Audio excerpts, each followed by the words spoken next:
If guys like Jeff Bezos and Tom Brady can't keep their marriages and families together, how are we supposed to? If you guys remember, Jeff Bezos actually started an affair with a lady named Lauren Sanchez while he was still married with Mackenzie. Some of those text messages were leaked, and they are interesting. One of them is, "I love you, alive girl. I will show you with my body and my lips and my eyes very soon." We got a real Nicholas Sparks on our hands here. Another one says, "You make me stiff in my pants." I mean, who could resist that? And as we know, Jeff always delivers. His ex Mackenzie, she's really not that bad. Sources are saying that she just really wasn't into the freaky stuff. Apparently, Jeff didn't want to give up his weekly Dirty Sanchez or the Pasadena mudslide. There's even one. My theory here is that Jeff got on TRT while he was still married. For those that don't know, TRT, HRT is a hormone replacement where they give you a little bit of testosterone. It's notoriously to increase your libido. So if you're having a middle-age crisis, you get on TRT or HRT, you want to get back in shape, suddenly you're going to be more interested in doing the Dirty Sanchez or the Pasadena mudslide. And guess what? Mackenzie is a little bit more conservative, if you will. And so he found himself one of those hot Latinas who was down for everything, apparently. Tom Brady, on the other hand, I was thinking HRT, TRT, but apparently, he's still natural at 45. The real reason there, it seems, was that he didn't want to retire.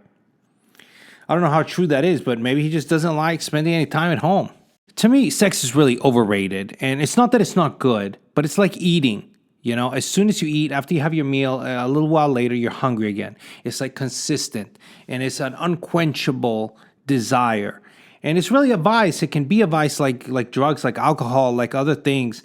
And because it's never quenched, I feel like it just never really gives any rest. And I know you say, well, you can meet someone, a partner that matches your libido, right? But these are things that change over time. And they change when you introduce kids into the mix. So it's really complicated. That's why so many marriages fail. I think the fear really comes in when you're like, okay, well, say your partner doesn't want to do this or doesn't want to do that, or maybe they only want to do it once a month. I don't know. You're like, well, this is all I'm getting for the rest of my life. Say they don't want to do a Dirty Sanchez, where you're like, well, I'm never going to get a Dirty Sanchez again for the rest of my life. And sometimes that can be, I don't know, it can be a little frightening. You're like, I'll never again have it, because if you can't do it with them, you can't do it with anybody. So that's it. It frightens me because it's such an important decision when you have children. And so when I look at Jeff Bezos and I look at Mackenzie, they're both moved on now. They both got their own lives. And it was like, wow, it was so easy. Like they moved on. And it's just, that's it. And I'm married and I have a son. And I just worry about that sort of thing. When I was younger, I was dating this girl. I was probably 26. She was probably 28, 29. She had 2 daughters. One daughter she had from this guy that she didn't marry anything. Then she got married and had another daughter. Well, then the husband adopted the other daughter. So both daughters had his last name and everything. Well, a few months later, they divorced. So he was paying child support for both daughters. He lost the house, so he had to move out. She stayed in the house. He had ended up having to get a studio apartment. So then I met her, and I moved in after like 2 weeks. So I'm chilling over there. And on the weekends, the dad comes over, is knocking on the door. I'm sitting on the couch watching, Hawaii Five-0, eating ice cream straight out the tub, wearing his pantuflas. I go to the door like, hell, how can I help you? He's like, well, I'm here to pick up my daughters. I could see he was fuming. I'm like, just a second, John. All right, just a second. I'll get them for you, And I walk back there, get these kids to deliver them. I'm like, you guys have a good time. Maybe even tell them. And make sure they're back by 10 or whatever. Or by tomorrow, I don't even know. And I wasn't, but I'm just saying, like, can you imagine the pressure? I could just read the pain on his face. This guy's whole life now is dedicated to paying a shit ton of child support and having to go, being rubbed in your face that some other dude is there, cooking French toast for your kids, playing daddy. That's one of these pains that you just can't get over. You can't get over it. When you divorce, you think, oh, well, it's better for the kids. You just split up. You both lose access to those kids for half their life right off the bat. Most of the time, the guys are losing most of that. Even if you have a shared parental custody, if the husband makes more, he's still paying. As a matter of fact, 50-50 shared custody, most of the time, the man's still paying child support, even though it's 50-50 custody. And so you're losing all these experiences with your kids. You're losing them because you only see them 40, 50% of the time at best. And it's just seen as something normal that happens. And I just really have a hard time reconciling that. And to me, it's a nightmare.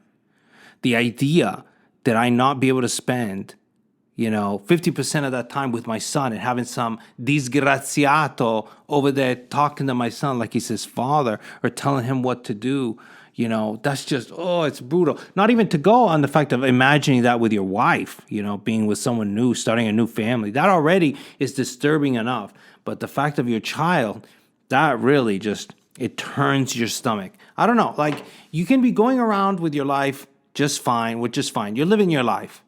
You get married, whatever. But the moment you have a kid, you can never unsee. You can never unexperience. Like, now you have a child. That knowledge is with you. And that's terrifying.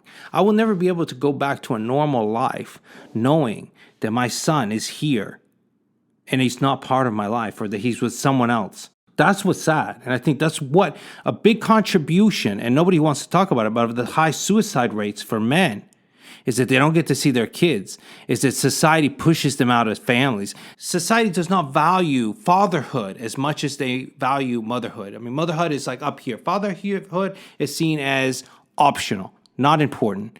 And that really, it pushes fathers out of the picture, and it's very, very sad.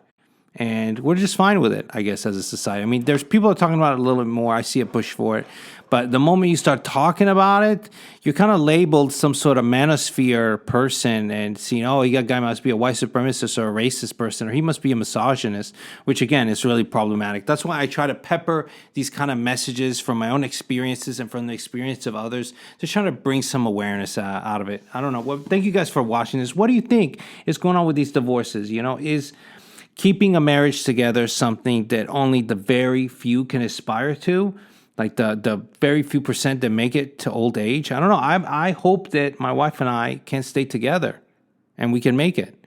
But, if you see Jeff Bezos, Bill Gates, Elon Musk, all these people, none of them can do it.